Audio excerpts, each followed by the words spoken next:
ഇന്നത്തെ വീഡിയോ നമ്മൾ ഡിസ്കസ് ചെയ്യാൻ പോകുന്നത് yoga health and physical education എന്ന പേപ്പറിലെ യൂണിറ്റ് 1 വാട്ട് ഈസ് യോഗ എന്നുള്ള ടോപ്പിക്കും അതുപോലെ 8 ലിംസസ് ഓഫ് യോഗ എന്നുള്ള 2 ഇമ്പോർട്ടന്റ് ടോപ്പിക്സ് ആണ് ഇന്ന് നമ്മൾ ഡിസ്കസ് ചെയ്യുന്നത്. സോ ഒട്ടും തന്നെ നേരം കളയാതെ നമുക്ക് ടോപ്പിക്കിലോട്ട് കിടക്കാം. So what is yoga, what is the meaning of yoga? Ancient ഇന്ത്യയിൽ ഒറിജിനേറ്റ് ചെയ്യപ്പെട്ട ഫിസിക്കൽ, മെന്റൽ ആൻഡ് സ്പിരിച്വൽ പ്രാക്ടീസിനെയാണ് നമ്മൾ യോഗ എന്ന് വിളിക്കുന്നത്. സെൽഫ് ഇന്റഗ്രേഷൻ അഥവാ സ്വയം ഏകീകരണത്തിന്റെ ഒരു മെത്തേഡ് കൂടിയാണ് യോഗ എന്ന് പറയുന്നത്. ഇവിടെ മൈൻഡും ബോഡിയും സ്പിരിറ്റും ഈ 3 കാര്യങ്ങളുടെ കോമ്പിനേഷൻ അല്ലെങ്കിൽ യൂണിയൻ ആണ് സംഭവിക്കുന്നത്. യുജ് എന്നുള്ള സാൻസ്ക്രിറ്റ് വേർഡിൽ നിന്നാണ് യോഗ എന്നുള്ള പദം ഡിറൈവ് ചെയ്തിരിക്കുന്നത്. And it means to unite or to yog എന്നാണ് അതിന്റെ അർത്ഥം. ഇനി പോപ്പുലർ ആയിട്ടുള്ള യോഗയുടെ ഡെഫിനിഷൻ എന്താ നോക്കാം. ക്ലാസിക്കൽ യോഗയുടെ ഫൗണ്ടേഷൻ ടെസ്റ്റ് എന്നറിയപ്പെടുന്ന യോഗ സൂത്ര രചിച്ച പതഞ്ജലി മഹർഷി എങ്ങനെയാണ് യോഗയെ ഡിഫൈൻ ചെയ്തിരിക്കുന്നത് നമുക്ക് നോക്കാം. He defined yoga as the union of body, mind and spirit. It is a way to achieve harmony and balance within the individual and with the environment. According to Patanjali, yoga is the control of the modification of the mind. ഈ definition അങ്ങനെ തന്നെ പഠിച്ചു വെക്കുക. നിങ്ങൾക്ക് ഒന്നെങ്കിൽ 5 മാർക്സിനോ അല്ലെങ്കിൽ 10 മാർക്സിനോ ഈ യോഗ എന്നുള്ള ഭാഗത്തു നിന്ന് ക്വസ്റ്റ്യൻ എക്സ്പെക്ട് ചെയ്യാവുന്നതാണ്. So now let see what are the concept of yoga. മനസ്സിനെ നിയന്ത്രിക്കുക എന്നതാണ് യോഗയുടെ കോർ കോൺസെപ്റ്റ് എന്ന് പറയുന്നത്. ഇങ്ങനെ മനസ്സിനെ നിയന്ത്രിക്കുന്നതിലൂടെ ഒരു വ്യക്തിക്ക് അവരുടെ ഒറിജിനൽ സ്റ്റേറ്റിൽ എത്തുവാൻ സാധിക്കും.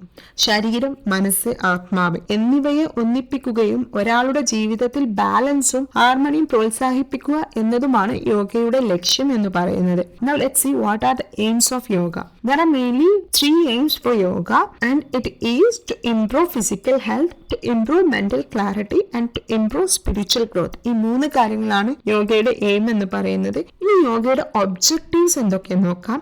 മൈൻഡ്, ബോഡി, സ്പിരിറ്റ് എന്നിവയ്ക്കിടയിൽ ബാലൻസും ഹാർമണിയും അച്ചീവ് ചെയ്യുക എന്നതാണ് യോഗയുടെ ഒബ്ജക്റ്റീവ് എന്ന് പറയുന്നത്. സ്ട്രെസ്, ആൻസൈറ്റിയും കുറക്കുകയും അതോടൊപ്പം ജീവിതത്തിൽ റിലാക്സേഷൻ പ്രോത്സാഹിപ്പിക്കുകയുമാണ് യോഗ ചെയ്യുന്നത്. സ്വയം അവബോധം, സ്വയം സ്വീകാര്യത, മനസ്സിലാക്കൽ എന്നിവ വർദ്ധിപ്പിക്കുകയാണ് യോഗ ചെയ്യുന്നത്. ശാരീരികവും മാനസികവും ആത്മീയവുമായിട്ടുള്ള വളർച്ചയെ ഉൾക്കൊള്ളുന്ന ഒരു ഹോളിസ്റ്റിക് ഡെവലപ്മെന്റ് ആണ് യോഗ ലക്ഷ്യമാക്കുന്നത്. ഇനി നമ്മൾ നോക്കാൻ പോകുന്നത് നെക്സ്റ്റ് ഒരു ഇമ്പോർട്ടന്റ് ടോപ്പിക് ആണ്. That is 8 limbs of yoga or ashtanga yoga. Ashtanga yoga എന്ന ആശയം പതഞ്ജലി മഹർഷി തന്റെ പ്രസിദ്ധമായ യോഗ സൂത്രയിലൂടെയാണ് ഇൻട്രൊഡ്യൂസ് ചെയ്തിരിക്കുന്നത്. അഷ്ട എന്നാൽ 8 എന്നും അംഗം എന്നാൽ അവയവം അല്ലെങ്കിൽ ഭാഗം എന്നൊക്കെയാണ് അർത്ഥം.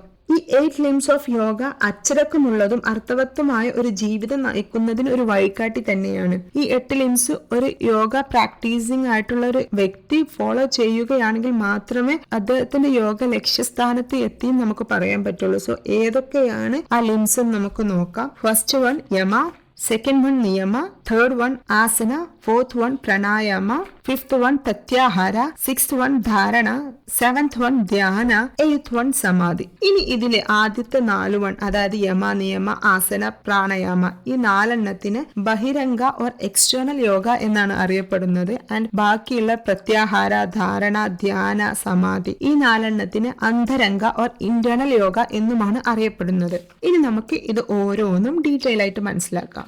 യമ എന്ന് പറഞ്ഞാൽ എന്താണ്? മറ്റുള്ളവരോടും സമൂഹത്തോടും എങ്ങനെ പെരുമാറണമെന്ന് ഗൈഡ് ചെയ്യുന്ന ധാർമ്മിക നിയമങ്ങളെ അല്ലെങ്കിൽ മോറൽ കോഡ്സിനെയാണ് നമ്മൾ യമ എന്ന് വിശേഷിപ്പിക്കുന്നത്. സാമൂഹിക ഐക്യം, ധാർമ്മിക പെരുമാറ്റം, ധാർമ്മിക ശക്തി എന്നിവ വികസിപ്പിക്കുന്നതിന് ഒരു വഴികാട്ടി തന്നെയാണ് യമ. ഇനി യോഗ പ്രാക്ടീസ് ചെയ്യുന്ന ഒരു മനുഷ്യൻ എന്തൊക്കെ യമാസ് ആണ് ഫോളോ ചെയ്യേണ്ടത് നോക്കാം. There are 5 yamas. They are ahimsa, satya, asteya, brahmacharya and aparigraha. ഈ 5 യമാസ് ആണ് ഒരാൾ ഫോളോ ചെയ്യേണ്ടത്. ഇനി വരുന്ന ലിംബാണ് നിയമ ഓർ സെൽഫ് ഡിസിപ്ലിൻ. സ്വയം ശുദ്ധീകരിക്കുവാനും മെച്ചപ്പെടുത്തുവാനും ഒരു വ്യക്തിയെ സഹായിക്കുന്ന സെൽഫ് ഡിസിപ്ലിൻസിനെയാണ് നമ്മൾ നിയമ എന്ന് വിളിക്കുന്നത്. ഇത് ഇന്നർ സ്ട്രെങ്ത് ബിൽഡ് ചെയ്യുന്നതിലും പോസിറ്റീവ് ആറ്റിറ്റ്യൂഡ് വർദ്ധിപ്പിക്കുന്നതിലും ഒരു വ്യക്തിയെ വളരെ അധികം സഹായിക്കുന്നുണ്ട്. ഇനി നമ്മൾ ഫോളോ ചെയ്യേണ്ട 5 നിയമാസ് ഏതൊക്കെയെന്ന് നോക്കാം. That is Souja. ഇന്റേണലും എക്സ്റ്റേണലുമായിട്ട് ശുചിത്വമാണ് സൗജ എന്ന് പറയുന്നത്. നെക്സ്റ്റ് വൺ ആണ് സന്തോഷ. സന്തോഷം, സംതൃപ്തി എന്നൊക്കെ എന്നൊക്കെയാണ് അർത്ഥം. തേർഡ് വൺ തപസ്, ആത്മനിയന്ത്രണമാണ് തപസ്. ഫോർത്ത് വൺ സ്വതയ, വിശുദ്ധ ഗ്രന്ഥങ്ങളുടെ പഠനം. ആൻഡ് ഈ പഠനം എങ്ങനെയൊക്കെ ആകാം, it can be self or learn from others. ഇനി ലാസ്റ്റ് വരുന്ന നിയമയാണ് ഈശ്വര പ്രണിധാന. ദൈവത്തിന് കീഴടങ്ങൽ അല്ലെങ്കിൽ ദൈവത്തിന് അർപ്പിക്കലാണ് ഈശ്വര പ്രണിധാന എന്ന് പറയുന്നത്. ഇനി നെക്സ്റ്റ് വരുന്ന ലിംബാണ് ആസന ഓർ ഫിസിക്കൽ പോസ്ചർ എന്നത്.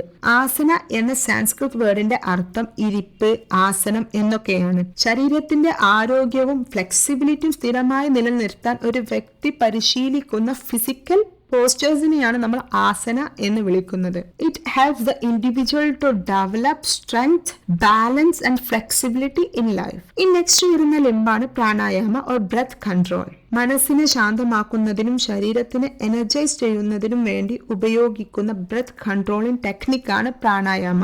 ഇൻഹലേഷൻ, റിട്ടൻഷൻ, അതുപോലെ എക്സലേഷൻ എന്നിവ ഉൾപ്പെടുന്ന സിസ്റ്റമാറ്റിക് ടെക്നിക്കാണ് ഈ പ്രാണായാമ എന്നത്. ഇത് മനസ്സിനെയും ശരീരത്തിനെയും ശാന്തമാക്കുവാനും അതുപോലെ ശരീരത്തിലെ ടോക്സിൻ പുറന്തള്ളുവാനും ഒരു വ്യക്തിയെ സഹായിക്കുന്നതാണ്. ഇനി നെക്സ്റ്റ് വരുന്നതാണ് പ്രത്യാഹാര ഓർ സെൻസ് വിഡ്രോവൽ. എക്സ്റ്റേണൽ ഡിസ്ട്രാക്ഷൻസിൽ നിന്ന് വിഡ്രോ ചെയ്യുവാനും മനസ്സിലേക്ക് ശ്രദ്ധ കേന്ദ്രീകരിക്കുവാനും അനുവദിക്കുന്ന രീതിയാണ് പ്രത്യാഹാര എന്നത്. It helps an individual to make his mind calm. Next വരുന്നതാണ് ധാരണ ഓർ കോൺസെൻട്രേഷൻ. ഒരു വ്യക്തി തന്റെ മാനസിക സ്ഥിരത വികസിപ്പിക്കാനായി മനസ്സിനെ ഒരൊറ്റ പോയിന്റിലോ വസ്തുവിലോ ആശയത്തിലോ ഉറപ്പിക്കുന്ന രീതിയാണ് ധാരണ എന്ന് പറയുന്നത്. ഇവിടെ എന്താ സംഭവിക്കുന്നത്, ഇവിടെ ഡിസ്ട്രാക്ഷൻസ് കുറച്ചുകൊണ്ട് ഡീപ്പർ മെഡിറ്റേഷന് തയ്യാറാവുകയാണ് ചെയ്യുന്നത്.